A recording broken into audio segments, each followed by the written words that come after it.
D'accord, merci beaucoup. 2 questions subsidiaires. La première, quelle victoire d'un club français la plus marquante cette semaine? Alors j'ai du Paris et j'ai du Lille. Claude, ce soir, c'est Paris ou Lille. Voilà, non, mais là, j'ai du Lille avec Loïc et Thomas. Lille. Ah ouais. Ah oui, vas-y. Lille, parce que Bruno Genesio, quand il doit jouer un gros match, un gros adversaire en Coupe d'Europe, il le tape, quoi. Ouais. Et on dit, quand ça va s'arrêter? Ça ne s'arrête pas. Et puis, c'est pas un braquage, quoi. C'est pas, tu peux gagner à Rome sur un malentendu, t'es dominé, mais c'est... ils ont des balles de 2-0. Hein. Mais c'est tout sauf un braquage. Et moi, j'ai vu de la maturité.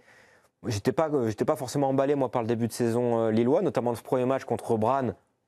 Pendant un moment, ils se font tarter la gueule pendant plusieurs minutes. Il y a des bons matchs à Monaco, quand ils gagnent à domicile contre Monaco, c'est pas mal quand même.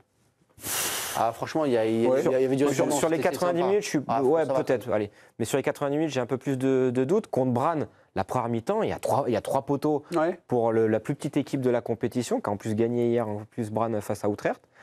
Et là, moi, j'ai été bluffé par ce qu'ont produit les Lillois face à la Roma, qui est considérée avec Aston Villa comme le favori de la compétition. En J2, aller là-bas.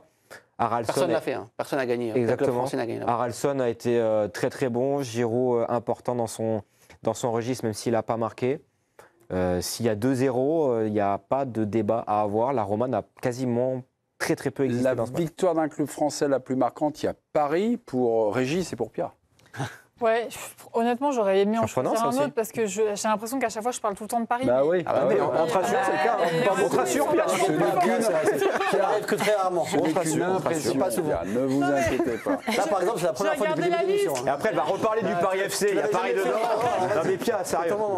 On n'en peut plus. Paris Hilton, c'est horrible. Non mais, enfin voilà, le scénario, il est fou, quoi. Nous, dans l'histoire justement des confrontations entre l'OM et le PSG, il y a forcément ce match contre les Minots qui a marqué tout le monde, où ils étaient venus avec leurs jeunes et ils ont quand même réussi à faire un match nul. Nous, c'est notre match avec nos minots, mais contre le Barça. Juste avant le match et tout ça, là, désolé, on ne s'appelle pas entre les émissions. Vous le sentiez comment, ce match-là? Moi, je pensais qu'il allait avoir une nette victoire du Barça.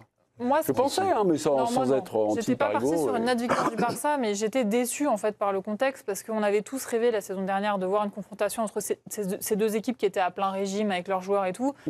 Et je me disais, c'est trop bête, quoi. J2, on a la moitié de l'équipe qui est pas là. Bon, bah tant pis. Et on avait tous un peu fait une croix en se disant, de toute façon, comptablement, c'est pas très grave. La saison dernière, donc vous attendiez une défaite nette ou pas, mais en tout cas, vous avez coché 0 points. On se disait, il n'y a pas mort d'homme si on perd. On était prêts mentalement, quoi. Et puis on a vu les 5 premières minutes, on s'est dit, ok, donc on va vraiment perdre, mais ça va être violent, quoi. Moi, j'ai tout de suite vu le 4-0 en me disant, Et en fait, c'est ça qui est fou dans l'histoire de ce match, c'est vraiment la force mentale et surtout la lucidité, le calme, la confiance que ces joueurs ont en leur équipe et en leur collectif, qui a tellement crevé l'écran. Et c'est vrai qu'une fois de plus, on est ressorti de ce match, je l'ai commenté avec Rabé, franchement, on est ressorti, on avait des fous rires en fait. Des fous rires d'euphorie, comme si on avait pris des bonbonnes de trucs, quoi. Parce qu'on se dit, mais c'est pas possible, cette équipe, qu'est-ce qu'ils nous font en fait? On touche plus terre. Des bonbonnes de limonade, évidemment, on ne se drogue pas à la télé. Régis Testament, je ne sais pas ce qu'il y a dans les bonbonnes, moi je vois juste que les gamins ils rigolent. Ça fait Gazila. Ne faites pas ça chez vous. Ne le faites surtout pas, c'est pas bon. Regardez les matchs du PSG. Il y en a qui ont essayé, ils ont des problèmes. Régis, vous séparez aussi. Pour les mêmes raisons, j'avais hésité entre Paris et Lille, un peu comme Loïc et Thomas. J'ai choisi Paris, mais c'est ces 2 victoires qui se ressemblent un peu au niveau du côté exploit quand même. Tu vas gagner à l'extérieur et tu gagnes chez une grosse équipe à ton échelle. Donc, mais Paris, il y a un élément supplémentaire. Tu disais, Mémé, que tu pensais qu'ils allaient prendre une tôle. Ouais. Moi, je pensais aussi je pensais qu'un match nul, ce serait déjà un très bon résultat. Eu égard à la composition d'équipe, comme l'a dit Pierre. Je veux dire, et à la fin de la composition d'équipe, à la fin du match.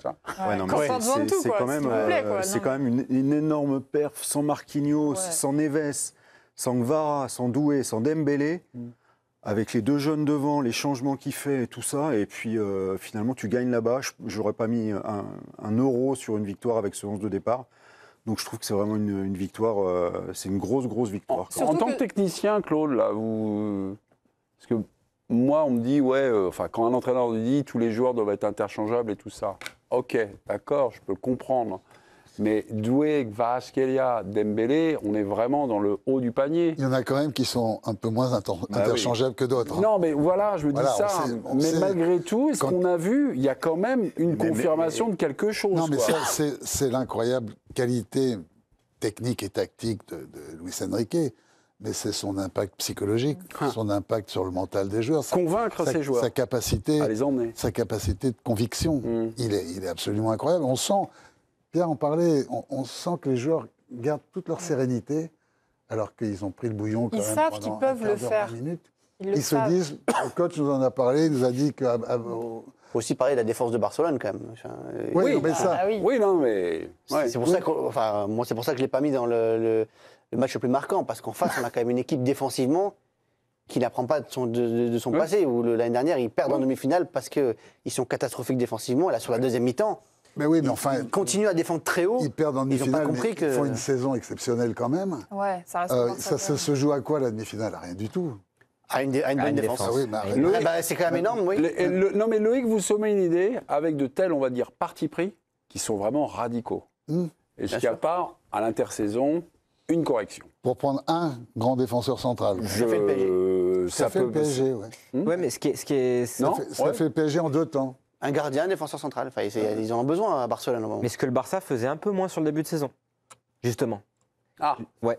Moi, je trouvais qu'en Liga, il y avait un petit peu plus de pragmatisme de la part un peu plus bas. Le bloc était un peu plus étendu, les lignes un peu plus écartées. Il y avait le retour de Christensen aussi, qui avait été assez pertinent sur certains matchs. Il y a eu quoi alors? Il y a eu la volonté, parce que dans le climat du match, et c'est ce que nous racontait Giovanni Castaldi, c'était un match pour eux, les Catalans, en disant on affronte l'équipe championne d'Europe, mais en fait, ce qu'ils pensaient, c'était que la vraie bonne équipe, on aurait pu aller en finale, on les connaît. C'était pas faux d'ailleurs. C'était à nous. Donc, est-ce qu'il y a eu un truc, quand vous nous dites qu'en Liga, ils sont peut-être un petit peu plus prudents, là, ils voulaient leur montrer, il y a eu peut-être un poil d'orgueil. Je pense que ça s'est joué dans les tronches. Hein. Ouais. Très clairement. Parce qu'au bout d'un moment, c'est que la réaction du PSG à 1-0, elle est bluffante. C'est ça qui rend, je trouve, le caractère du match assez impressionnant dans la victoire du Paris Saint-Germain. C'est qu'ils ont commencé à gagner tous les duels. Pacho a été un vrai leader d'intention, j'ai trouvé, dans le match du Paris Saint-Germain. Même Warren et Zaïre Emery, pourtant, j'étais un peu critique, j'en avais parlé avec Pierre sur ce plateau. Lui aussi, il a commencé à gagner petit à petit des duels. Pedri a perdu en influence. Lamine Yamal, forcément, celui qu'on attendait. Moi, je suis un peu moins radical sur le fait que Nuno l'ait vraiment éteint tout le match. Bon, il n'a pas été bon quand même. Mais oui, je me nuance un tout petit peu et je trouve que c'est plutôt mentalement que la différence est faite. On l'a plus vu, il a donné 2 ou 3 ballons de l'extérieur et après c'était fini. Après, là, il est blessé. Je vous ai lancé 2 questions subsidiaires. La première, c'est donc la victoire marquante de la semaine.